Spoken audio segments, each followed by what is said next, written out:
Coral মাছের মজা আর শুটকি মাছের মজা একরকম, রসগোল্লার মজা আর চানাচুরের মজা একরকম, পালং শাক আর পুঁই শাক একরকম। একটা জিহ্বা, কত মজা, সুবহানাল্লাহ। এবং এই জিহ্বাটারে আল্লাহ এত নরম বানালেন, একটা চুল পড়লেও টের পাওয়া যায়, ঠিক না?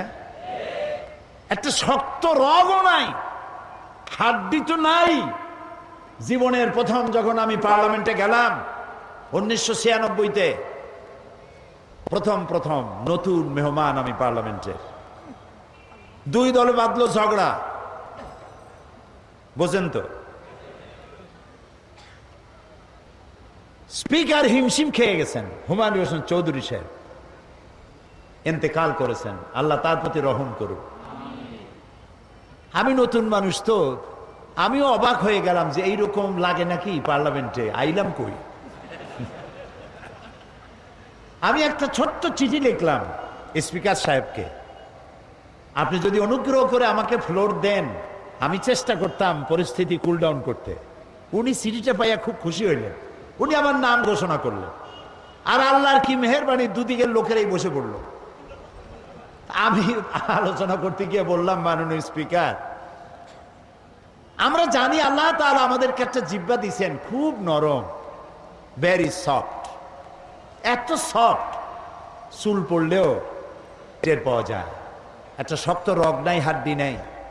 আল্লাহ তাআলা জিহ্বাকে এত নরম করেছেন এই জন্য, যাতে করে মানুষ নরম নরম কথা বলে। কিন্তু আমি পার্লামেন্টে ঢুকে দেখলাম, পার্লামেন্টে যারা আসছেন অধিকাংশ লোকেরাই এই নরম জিহ্বাটা দিয়ে কুড়ালের কাম করে।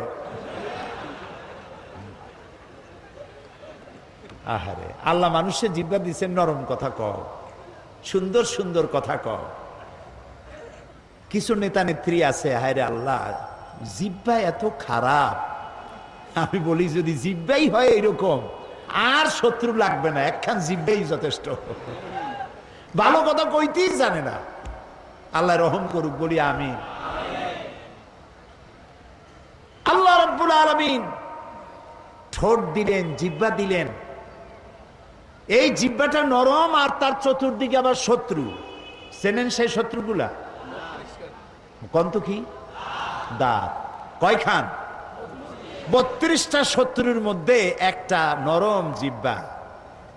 এই জিহ্বাটা এই 32টা শত্রুর প্রতি এত দয়া তার, কোন দাঁতের মধ্যে একটা কিছু যদি ঢোকে, জিহ্বা সারাক্ষণ চেষ্টা করে গুতায় বাইর করার জন্য। মুসলমানকে এরকম হইতে হবে।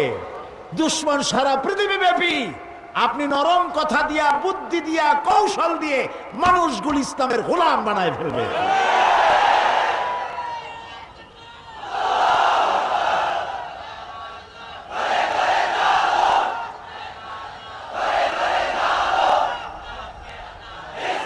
নবী করিম সাল্লাল্লাহু আলাইহি ওয়াসাল্লাম তিনি তাই করেছেন, তিনি তাই করেছেন। আচ্ছা, ও কথায় পরে আসতেছি। আল্লাহ তাআলা বলছেন যে আমি মানুষকে খুব সুন্দর করে বানাইছি। কত সুন্দর সেসব বয়ান এই তাফসীর মাহফিলে বহুত দিয়েছি, অনেক করেছি। শুধু স্মরণের জন্য বলি, এত সুন্দর করে আল্লাহ কিচ্ছু বানান নাই। সুবহানাল্লাহ বলে, লাকাদ খালাকনাল ইনসানা ফি আহসানি তাকওয়িম। কান দুটারে আল্লাহ অনেক লম্বা করে দিতে পারতেন, গাধার মতো।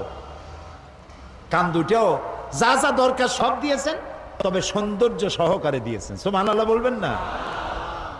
আল্লাহু আকবার, আল্লাহু আকবার, রব্বানা কারীম। হাতটা দিয়েছেন, আবার আঙ্গুলগুলোর মধ্যে কবজা দিয়েছেন। এই আঙ্গুলের মাথা থেকে বাহু পর্যন্ত 6টা জোড়া আছে। কয়টা জোড়া? একটাও যদি জোড়া না থাকতো, এটা হয়তো লাঠি, হাত হইতো না, এতে ভাত খাওয়া যাইতো না। এখানে যদি জোড়া না থাকতো, কেনুতে ভাত কি মুখে দিতে পারতেন? পারতেন না। তাহলে খাবেন কেমনে? 2 হাতের মাথায় 2 জন বসবেন, একা খাইতে পারবেনই না, 2 জন লাগবেই। আঙ্গুলগুলোতে কবজা নাই, কবজা বোঝেন তো? গিরা নাই, আঙ্গুল গিরা যদি একটাও না থাকে তাহলে তো হাত হবে না, হবে কাঁটা চামচ। খাবারের জন্য দুইজনের দুই হাতের মাথায় এক একজন বসে একজন আর একজনের খাওয়াবে, তাও মুখে দিতে গিয়ে হয়তো গলায় গিয়ে গুঁতো লাগবে। আল্লাহ তাআলা বলছেন একটু লক্ষ্য করো তো, কি সুন্দর করে বানাইছি তোমারে। তোমার পাও দুটো দেখো, তোমার চোখ দেখো, ঘাট দেখো, মাথা দেখো, ব্রেন দেখো, শরীরের দিকে তাকাও, কি সুন্দর করে বানালাম। এই যে সুন্দর মানুষ, সুম্মা রাদাদনাহু আসফালা সাফিলিন, এই মানুষ নিচে নামতে নামতে এত নিচে নামে, শয়তান শয়তান অবাক হয়ে যায় আর ভাবে এর দূর নামলো কি করে, এ তো আমার থেকেও বড় শয়তান। দেখছেন নামছে কদ্দুর। আজ আমাদেরকে যারা গণতন্ত্র শিখাইতে আসে না কিছু, এই যে শীত মৌসুমের অতিথি পাখির মতো বিভিন্ন জায়গা থেকে আসে, আমাদেরকে গণতন্ত্র শিখাইতে আসে, আমাদেরকে সন্ত্রাস বিরোধী আন্দোলন শিখাইতে আসেন, আমাদেরকে উপদেশ দিতে আসেন, মানবতা মানবাধিকার শিখাতে আসেন। সুম্মা রাদাদনাহু আসফালা সাফিলিন। তোমরা কদ্দুর নামছো, তোমরা কি চিন্তা করেছো? তোমরা কি করেছো?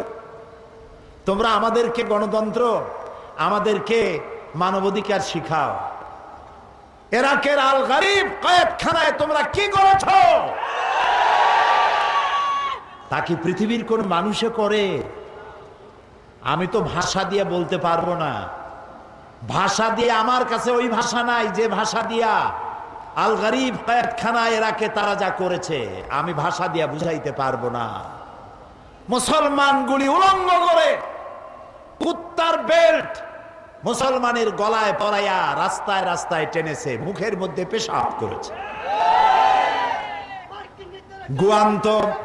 গুয়ান্তানামো বে, ইরাকের বন্দি শিবিরে, ইরাকে আপনার গুয়ান্তানামো বেতে,